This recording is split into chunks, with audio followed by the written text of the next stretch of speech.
Beatles run away with the circus.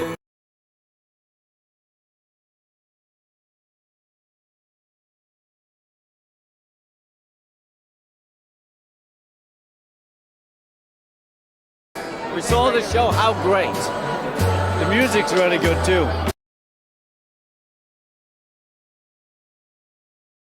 Great music, and it's remixed to first time ever. And it's Cirque du Soleil, man.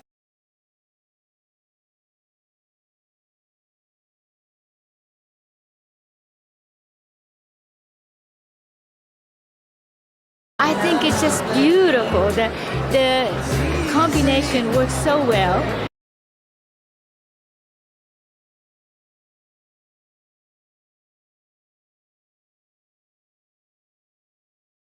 It was just fantastic. I'm so uplifted.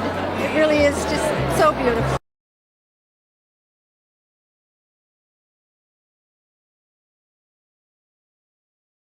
Imagine a marriage made in heaven. The music of the Beatles brought vividly to life by the magic of Cirque du Soleil.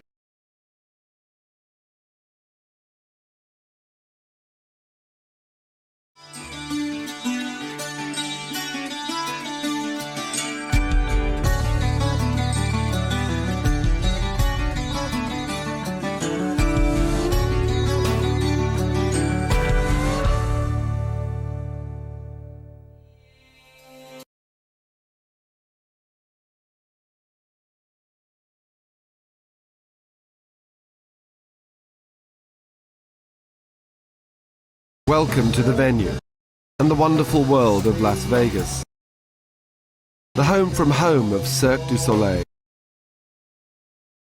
This is the place where it comes together.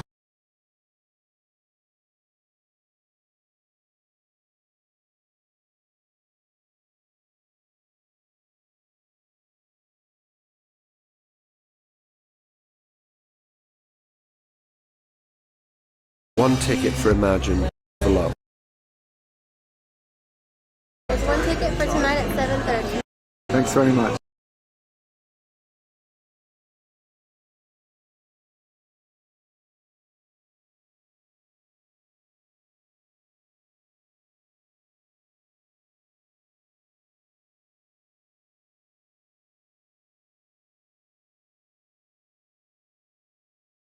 What we didn't want to do is to do what everybody else have done for the last 35 years since their separation, which is a replica of the Beatles on stage, playing imitation of the Beatles music.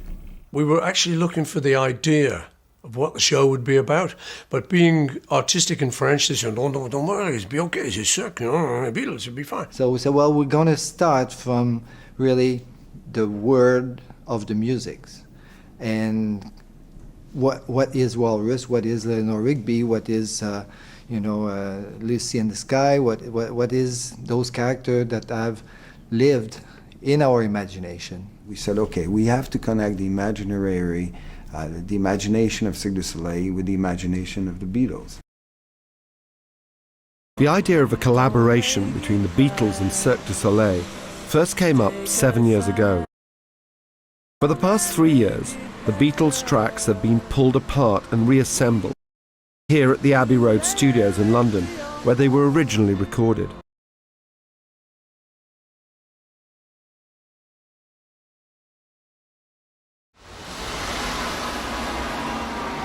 Originally, George was friends with the Cirque people and knew them well, so he said we should do something together. I think maybe 1999, George had a friendship with Guy, La Liberté, and Guy is so bohemian and creative and just sort of edgy. Of course, George would be attracted to him. For him, this project was not only doing a show, but it was also the possibility of having the Beatles member left alive working together on a creative project again. Well, George Harrison was the one. He really thought that was a great idea, and I think his instinct was right. Normally, Cirque have their own live artists to play, but with the Beatles, we didn't want them to just be sort of sound-alikes. So we wanted them to use the actual recordings. We started just saying, like, well, let's clean it up and, make it sharp. And suddenly we had another couple of meetings, and it was, hey, let George Martin actually reinvent it, really. George has the credibility and the honesty. And, we've spent a lot of time together. He has our trust to do this job. There was talk of like some new hip guy, which sounds all very nice for a minute. We got George Martin, who's always been hip. So George Martin and Giles did it because they're the only ones who could do it. It was a good combo, George and Giles, sort of father and son kind of thing. It was great, yeah. Working alongside George Martin was his son Giles, 3 repeats of that. a talented record producer in his own right. I'll do that. Okay. I couldn't have done this by myself, and I knew I needed Giles because he's got things he's got a command of the modern technology, which I don't have. Things that you dared are things that George might have felt reluctant without your encouragement. I think you're probably right, yeah. It was a good combination. I thought that he was my protection. I could dare to do things, and then if he didn't like them, then I'd have to go back to my room. What was it like working with the Beatles in this studio? In the very early days, of course, it was dead simple. I treated the band like a broadcast. Technology was pretty primitive. It was 2-track at the most. And so everything was a performance. And they had learned to play together very well. I'm not being immodest to say that, we played it well. We had a great team, and the Beatles was a great team. So we could talk about it, don't like that, or like that. So it's 4 pretty good heads on a piece of music. But then we had a great production team. In the early days, I had great difficulty in getting hold of them because once they were successful, they were all over the world. And I had to ask Brian Epstein, I need a record. When can I have them? Well, I can give you Thursday afternoon, that kind of thing. And it wasn't until they went through their, what I might call the bubblegum period of the simple songs, and they wanted to do much more in the studio than they had done.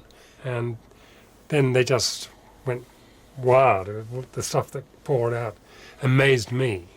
And in fact, it strained me too, because they were saying, okay, what can you give us, George?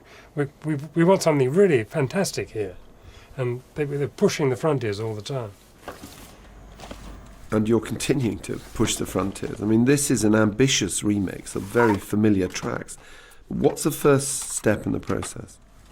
The first thing we have to do with a project like this is go down to the vaults of Abbey Road and dig out the original masters that were recorded in the 60s that my dad recorded back then. It was astounding for us to find out that none of them had been actually catalogued in a digital way, but also equally surprising to find out that they actually sound like they've been recorded yesterday. So we have a very high quality digital system in which that we go directly from the original 4 tracks into a computer. By separating the tracks and even individual instruments, George and Giles were able to freely manipulate, adding, subtracting, and sometimes totally remixing one Beatles track with another. Suddenly they'd taken Within You Without You and put the Tomorrow Never Knows drums on it, and then started to bring in a guitar from here and a thing from there. Some of my drum patterns are put on tracks they weren't on originally. Some bass lines, original vocal takes. On just Octopus's Garden, there's another take of me on there, which is very lovely.